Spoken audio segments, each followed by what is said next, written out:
Yo guys, balik lagi bareng gue. Hari ini kita bahas sesuatu yang lagi super hype banget. World Cup 2026 udah di depan mata. Dan semua orang lagi pada demam bola. Nah, sebelum lo nonton tim favorit lo beraksi, gue mau ajak lo flashback dulu. Kita bahas 5 negara yang paling banyak koleksi trofi Piala Dunia sepanjang sejarah. Ini bukan nama-nama yang bakal bikin lo kaget, tapi fakta yang dijamin bikin lo kagum. Stay tune, jangan di skip, dan jangan lupa untuk subscribe ya. Nomor 5, Argentina.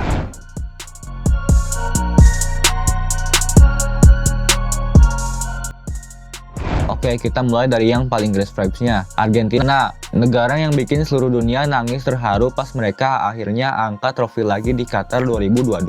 Setelah 36 tahun nunggu. Serius guys, momen Messi angkat piala itu beneran jadi salah satu adegan paling ikonik dalam sejarah olahraga dunia. Argentina pertama kali juara di kandang sendiri di tahun 1978. Terus comeback lagi tahun 1986 dengan Maradona yang ngelakuin Hand of God yang legendaris itu. Dan kita semua tahu gimana epilognya. 2022, Messi akhirnya dapat mahkota yang selalu dia cari. Fun fact yang mungkin lo belum tahu, Argentina itu 6 kali masuk final Piala Dunia. Jadi mereka bukan cuma sering menang, mereka hampir selalu ada di pertarungan terakhir. Itu levelnya udah beda guys. Dan dengan generasi pemain baru yang lagi naik daun, siapa tahu Argentina bisa nambah koleksi trofi mereka di masa depan. Di nomor 4, ada Prancis dengan 2 gelar.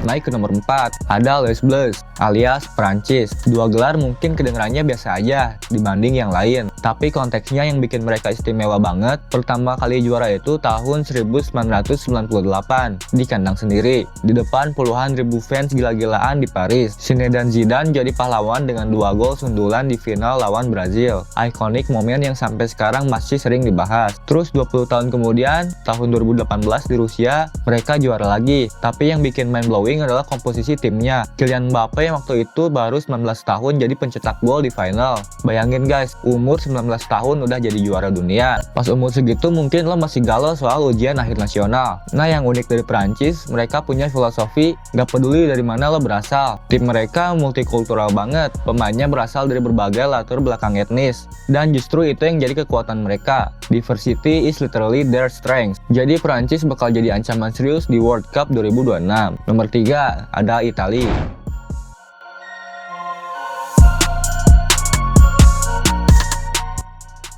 Nomor 3 ada Italia dengan 4 trofi. Sebentar, 4 trofi tapi nomor 3. Ya guys, karena 2 negara di atas mereka punya lebih banyak. Sabar ya, kita bahas habis ini. Italia itu kayak tim sepak bola yang paling old money vibes-nya. Mereka juara pertama kali di tahun 1934 dan 1938. Zaman dulu banget. Bahkan kakek-kakek lo belum tentu inget. Mereka sempat vakum panjang, tapi comeback dramatis di 1982 dengan Paolo Rossi sebagai top skor. Dan terakhir 2006 dengan gaya defensif yang super solid. Yang bikin Italia unik adalah gaya bermain mereka yang dikenal sebagai catenaccio, pertahanan baja yang susah banget ditembus. Bukan sepak bola yang entertaining banget to be honest, tapi efektif. Dan lo tahu drama terbesar Italia dalam sejarah sepak bola modern? Mereka gagal lolos ke Piala Dunia 2018 dan 2022.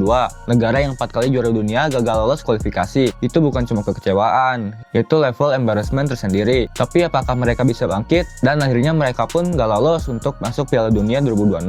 Nomor 2 ada Jerman dengan 4 gelar.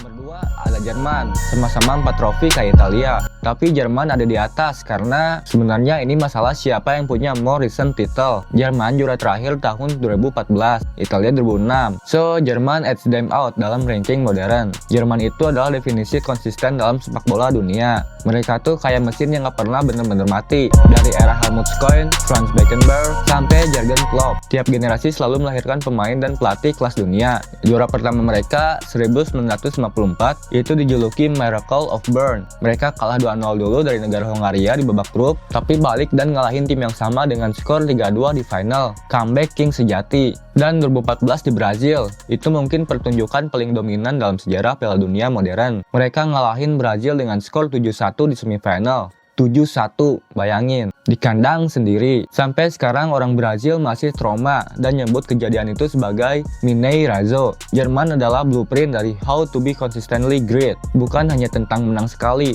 tapi tentang selalu ada di level tertinggi. Dan yang ke-1 kita punya Brazil.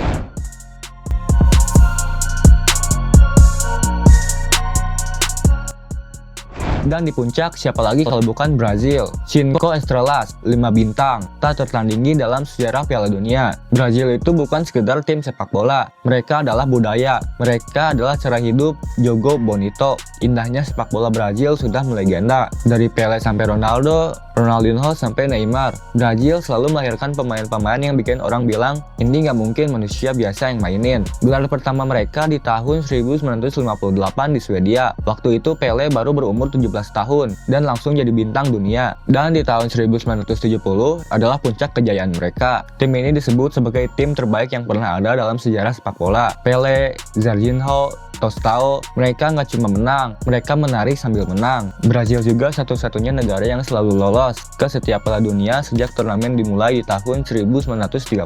Tidak pernah absen. Itu rekor yang mungkin nggak akan pernah dipecahkan oleh negara lain. Tapi sejak 2002, Brazil belum angkat trofi lagi. Fans Brazil bilang mereka rindu Piala Dunia. Dan dengan tekanan yang ada, pertanyaannya adalah kapan Brazil akan kembali ke puncak? Nah itu dia guys, 5 negara terbanyak koleksi trofi Piala Dunia. Brazil di puncak dengan 5 gelar, Jerman dan Italia sama-sama 4, Prancis 2, dan Argentina 3. Total dari 5 negara ini aja udah ngabisin hampir semua trofi yang pernah ada. Dan dengan World Cup 2026 yang udah di depan pintu, siapa yang menurut lo bakal nambah koleksi mereka? Komen di bawah, share pendapat lo. Kalau video ini bermanfaat, jangan pelit buat like dan subscribe ya guys. Sampai jumpa di video berikutnya. Dadah!